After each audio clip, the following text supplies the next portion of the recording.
Guys, आज के episode में हम यहाँ पर इन्योंग को देखते हैं जो कि उसके घर पर होता है। तभी इसके पास एजिन आती है, इसके हालचाल के बारे में पूछती है। बाद में कहती है, क्या तुम रिटायर्ड होने वाले हो? तुमने मुझे पहले क्यों नहीं बताया? ये कहता है कि मैं इस बात को छुपाने वाला नहीं था, मैं इसे जल्दी पब्लिश कर देता। एजिन कहती है कि रिटायर के बाद क्या करोगे? क्या तुम शादी करने की सोच रहे हो? यह हामी भरता है और कह रहा होता है, मुझे लगा कि हम दोनों सेम पेज पर है।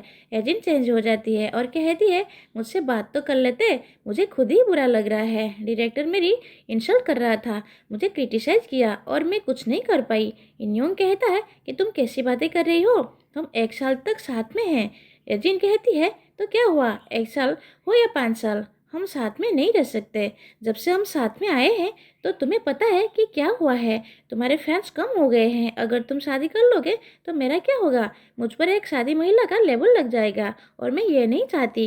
इन्योंग कहता है कि कोई रातों रात चेंज कैसे हो सकता है? एजिन कहती है, तो क्या हुआ, क्या मुझे हंसकर बात करनी चाहिए? बाद में स्माइल करती है और बात करने लगती है। एजिन ने साथ में कह दिया था कि हमें ब्रेकअप कर लेना चाहिए। बाद में जाने लगती है लेकिन वो इसको रोकता है। एजिन कहती है कि मैं कुछ और कह सकती हूँ, तुम हर्ट हो जाओगे। लेकिन इन्योंग कहता है कि मैं तो पहले से अलर्ट हो गया हूँ। एजिन कहती है, ठीक है, मैं कुछ कहने जा रही हूँ, इसे ध्यान से सुनना। तुम्हारी दादी की नोटबुक मैंने चुराई थी, जब वो मेरे घर पर आई थी तो उसने देख ली होगी। उसे पता चल गया था कि मैंने जानबूझकर तुमसे कांटेक्ट किया क्योंकि तुम्हें डेट करना चाहती थी। इन्योंग चिल्लाता है और कहता है कि तुमने मेरी दादी से क्या बात की? ये कहती है कि मैंने पहली बार ऑनेस्टी से बात की थी, आगे तुम पता लगा सकते हो कि क्या हुआ था। मैं जल्दी तुम्हारे ब्रेकअप को ऑफिशियल कर दूंगी, तुम्हें रेस्ट करना चाहिए। बाद में चली जाती है। अब एजिन गाड़ी में होती है, जिहो के पास कॉल करती है, कहती है, मेरे पास आओ। जिहो इसको देखे जा रहा था लेकिन साथ में गाड़ी को देखता है और इसको कहता है कि यहाँ कोई गाड़ी को फॉलो कर रही है। बाद में खुद गाड़ी को फॉलो करता है और अपनी बाइक को सामने ले आता है। आदमी से पूछता है, तुम हो कौन? लेकिन तभी यहाँ पर और भी गाड़ी आ जाते हैं। आदमी लोग बाहर आते हैं और जिहो को मारना स्टार्ट कर देते हैं। मैरी इन्योंग से मिलने के लिए घर पर आती है, पूछती है, क्या तुम ठीक हो? वो एक सिंपल सी लड़की है, उसको भूल जाओ और अल्कोहल पीना छोड़ दो। इन्योंग कहता है कि मुझे पता है कि प्यार करोगे तो ब्रेकअप तो होना ही है, मैं लास्ट टाइम पीना चाहता हूँ, मुझे पीने दो। मैरी कहती है, ठीक है, चलो दोनों साथ में पीते हैं। इन्योंग इसको देखता है और कह रहा होता है कि आपने जो कुछ भी किया उसके लिए थैंक यू। एजिन हिक्यूक के पास कॉल करती है, कहती है कि मेरा ब्रेकअप हो गया है, इसको पब्लिश कर दो। एजिन जियो के पास कॉल करती है जो कि खून से लथपथ होता है, इसे पूछती है, तुम कहाँ पर हो? जियो कह रहा होता है कि मैं थक गया हूँ, मैं रेस्ट करना चाहता हूँ। हालांकि उसको नहीं बताता कि उसके साथ क्या हुआ। लेना अपनी घर पर होती है और इनके ब्रेकअप के आर्टिकल को देखती है। मेरी अपनी सेक्रेटरी से पूछती है कि इन्योंग कहाँ पर है, इनसे बता दिया था कि वो सो रहा होगा। ये कहती है कि मैं उसके पास जा रही हूँ लेकिन मुझे खाने के लिए क्या ले जाना चाहिए। इन्मो इसके पास कॉल करता है, अपने भाई को देखने के लिए कह रहा था। मेरी कहती है कि मैंने खाना ले लिया है, मैं उसके पास जा रही हूँ। इन्योंग अपने घर पर होता है और डिप्रेशन वाली मेडिसिन को पानी में कर देता है। अगले सीन में यहाँ पर मेरी आती है लेकिन यहाँ पर अंधेरा होता है। मेरी इन्योंग को आवाज़ लगाती है लेकिन यहाँ पर कोई रिस्पॉन्स नहीं मिलता। तभी बाथरूम में आती है, इन्योंग को देखती है और इसने सुसाइड कर लिया था। मेरी जोर जोर से रोने लगती है। जोसू जियो से मिलने के लिए हॉस्पिटल में आता है, पास में एक आदमी होता है जो कि इसको देख रहा था। जोसू से पूछता है कि वो क्या था। जियो सीन याद करता है कि आदमी उसको मार रहा था, मैंने उसके फेस को देख लिया, साथ में प्लस का निशान भी होता है।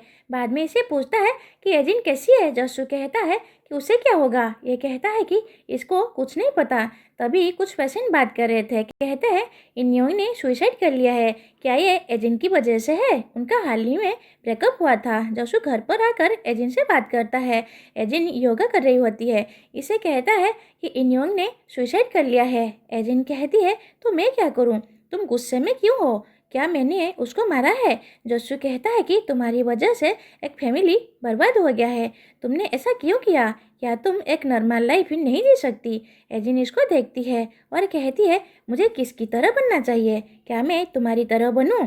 तुम्हारी माँ मुझे पानी में डुबोकर मार रही थी लेकिन तुमने कुछ नहीं किया, तुम्हारी इंसानियत कहाँ पर गई थी? तुम वहाँ पर खड़े होकर देखते रहे। अगर वहाँ पर जिहो होता तो मुझे बचा लेता, वहाँ से खींच कर ले आता और उस वुमेन को मार देता, लेकिन तुम में इतनी हिम्मत नहीं है। हालांकि मैं इन सब के लिए तुम्हें ब्लेम नहीं कर सकती, लेकिन तुम मुझे ब्लेम कर सकते हो। तुम अगर मुझे छोड़कर जहाँ भी जाना चाहते हो तो जा सकते हो, मैं कुछ नहीं कहूँगी, क्योंकि तुम मेरी लाइफ के पहले आदमी हो जो कि मेरे साइड में रहे थे। अगले सीन में फैमिली के पास आता है, फुटेज की बात करता है, लेकिन वुमेन कहती है कि फुटेज पहले से कोई ले गया है।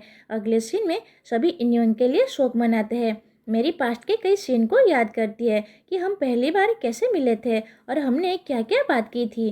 पहले मैं इसके मैनेजर के रूप में काम किया करती थी। एजिन बाथटब के पास आ जाती है जहाँ पर इन्योंग ने खुद को मारा था। इसे बात करती है और कहती है कि तुमने ऐसा क्यों किया, तुम तो बहुत ही वीक हो। अगले सीन में पब्लिक प्रोटेस्ट करती है, एजिन को बाहर निकालने के लिए कहती है। एजिन पार्किंग एरिया में होती है।